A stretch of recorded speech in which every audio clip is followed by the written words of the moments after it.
आज मी बनवणार आहे गाजराचा हलवा. त्यासाठी मी इथे काही गाजर घेतले आहे. एका ताटामध्ये ते किसून घ्यायचे आहे. हे अशा प्रकारे किसून घ्यायचे आहे. किसायची मेहनत आहे, पण जेव्हा तो गाजराचा हलवा तयार होतो ना, तेव्हा खरंच एवढा अप्रतिम लागतो की आपले हात दुखायचे सुद्धा आपल्या लक्षात राहत नाही. हे असं सर्व किसून घ्यायचं आहे. त्यानंतर मी इथे गॅस ऑन करून त्यावर कढई ठेवलेली आहे.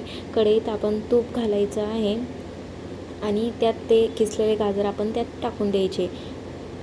त्यानंतर ते व्यवस्थित आपल्याला असं हलवून घ्यायचं आहे, म्हणजे आपल्याला त्याचा रंग बदलायला सुरुवात होते. थोडा शिजल्यावर त्याचा कलर चेंज व्हायला सुरुवात होते. त्यानंतर आपण त्यात दूध ॲड करणार आहोत.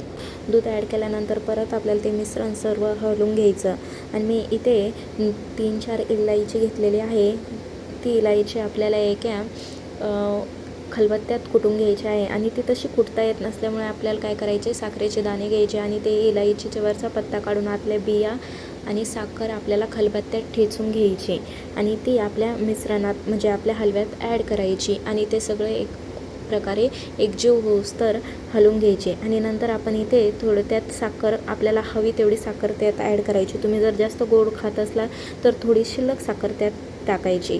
त्यानंतर इथे मी काजू आणि बदाम हे ड्रायफ्रूट्स घेतलेले आहे. ते बारीक असे कट करायचे आणि वरून मिश्रणात टाकून द्यायचे आणि त्याला एकदा सर्व मिश्रण हलवून घ्यायचं. तुम्ही बघू शकता इथे किती छान प्रकारे आपला गाजराचा हलवा दिसत आहे आणि कलरही खूप सुंदर असा आलेला आहे.